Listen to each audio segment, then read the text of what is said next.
Luís, a ambição, ou pelo menos aquilo que nos é proposto desde muito cedo, é que ter uma vida com dinheiro, ou de sucesso financeiro, é o sinónimo de ter uma boa vida, de alcançar objetivos. E muitos sonham um pouco mais além, ou seja, mais do que ter dinheiro para comer, para comprar, para viver com os mínimos, é a ideia de que posso ter muito, posso enriquecer. É possível enriquecermos? É fácil? Ou quem vende o sonho de vais te tornar rico de um dia para o outro é uma aldrabice? Infelizmente, na sociedade em que estamos, a má notícia é que hoje é tremendamente difícil enriquecermos. Por várias razões. Há vários aspectos. Primeiro, excessiva regulação. O que é que acontece? Por exemplo, no setor financeiro que eu conheço bem, é tão regulado que um pequeno que queira entrar é praticamente impossível porque vai ter um custo de entrada tão alto. Tem que ter um departamento de compliance, tem que ter não sei quantas pessoas dedicadas a leis, tem que ter advogados, tem que ter não sei o quê. É tão pesada a entrada que torna o inovador, o pequeno, praticamente excluído de entrar aí, naquele mercado. Isto é um. Mas já agora, quem é que exclui? É o Estado? É o Estado com a regulação excessiva que tem sobre as entidades. Neste momento, por exemplo, mesmo uma PME que tenta em Portugal abrir, a burocracia que tem que respeitar se não quer ter problemas, desde as finanças, a entregar o IVA, de pedir ao contabilista, ter que respeitar, se tiver uma relação com vários clientes, a lei de proteção de dados, que é complicadíssima. Tem que ter registros de tudo. Se ele pedir que não quer receber nenhuma comunicação, tem que o fazer. Ou seja, a carga burocrática sobre uma pessoa que está a começar é tão elevada que desincentiva completamente a inovação, a entrada de novos concorrentes no mercado. Ou seja, o que é que a regulação faz? A regulação faz é proteger os grandes e os estabelecidos. E, portanto, retira a criatividade à sociedade. Isto é um. 2, os impostos são absolutamente absurdos. É impossível enriquecer pelo trabalho. Eu, no outro dia, comentava, mas as pessoas não sabem que, vamos pôr um salário de 1000 euros. Infelizmente, é o salário da maior parte dos portugueses.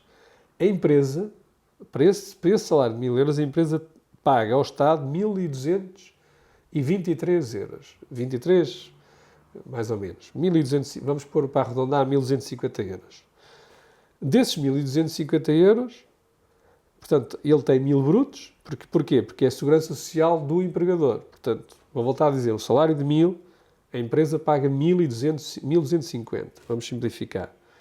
O trabalhador ainda tem que pagar 11% mais 110 e tem que pagar talvez uma retenção de IRS 15%, não sei agora de memória, mas que seja 15, mais 150 euros. Portanto, 200, quase 300 euros, mais a parte de segurança social da pessoa, 250. Portanto, estamos a falar que praticamente no salário de 1000, o empregador pagou 1250 euros ao Estado, ou seja, que teve aquele custo com o empregador, 1250 com o empregador, ou seja, saiu da empresa 1250, cerca de 45% foi para o Estado e 55% foi para o colaborador. As pessoas não têm noção disto.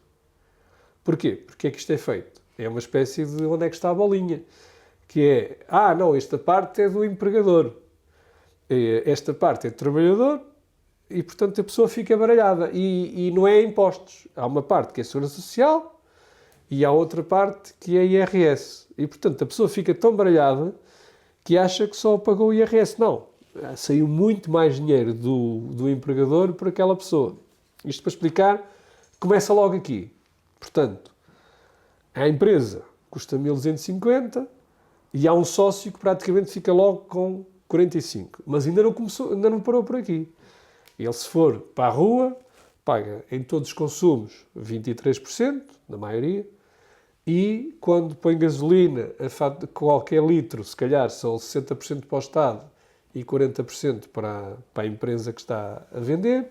Quando paga a eletricidade, só em taxas, é provavelmente 50% para o Estado e 50% para o fornecedor de eletricidade. E por aqui, e portanto estamos a falar que essa pessoa de tais 1000 euros acaba a ser tributada se calhar em 50%, 60%. Portanto, isto é tremendamente difícil que essa pessoa algum dia vá enriquecer pelo trabalho. É tremendamente difícil. Isso é uma coisa que foi eliminada em Portugal. O imposto progressivo é de tal forma violento que a pessoa de esforçar-se pelo trabalho é tremendamente difícil que alguma vez consiga atingir a riqueza da vida. A outra forma é montar empresas. Mas, neste momento, o capitalismo em Portugal, essencialmente, é um capitalismo de favor e de manipulação da lei.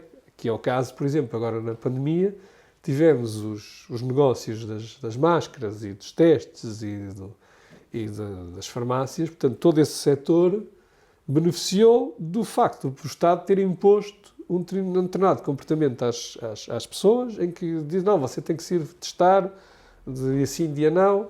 E, portanto, quem está em negócios com regulação ou que o Estado cria uma procura artificial é que talvez seja mais fácil enriquecer. E aqueles que já têm heranças de família ou estão em grandes empresas. Aquelas histórias de sucesso que a gente ouve nos Estados Unidos, daquele que começou o ranking do zero, é tremendamente difícil em Portugal. Tirem isso da cabeça, a conseguir-se hoje em dia em Portugal enriquecer-se.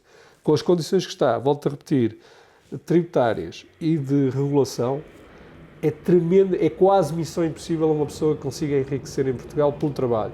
Pode eventualmente conseguir, através de uma empresa e ter uma boa ideia, conseguir enriquecer, mas é tremendamente difícil os obstáculos que vai encontrar. Tem que ser alguém um fora de série. Comparado com o contexto, por exemplo, dos anos 80, é muito menos desfavorável hoje. Hoje é tremendamente mais difícil.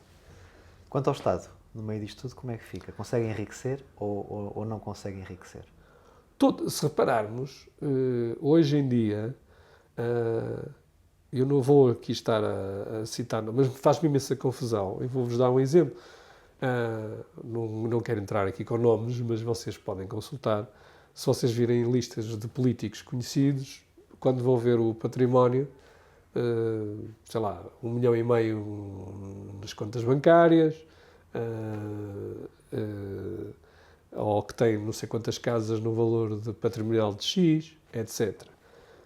Eu pergunto, com o salário, vamos supor, o Presidente da República ganhará, não sei, ou vamos supor um alto cargo no Estado, são 7.000 euros brutos. Com os impostos todos que aquilo leva, ele vai para casa com 3.500, por aí. E eu pergunto como é que se atinge esse património. Hoje em dia, onde se enriquece no país é através de uma carreira política e estar no lugar certo e no partido certo e na clientela certa. Aí é que se enriquece em Portugal. Pelo menos é o que eu vejo dos números. Agora, eu que estive sempre no setor privado, já vos digo que para enriquecer pelo trabalho é missão praticamente impossível em Portugal.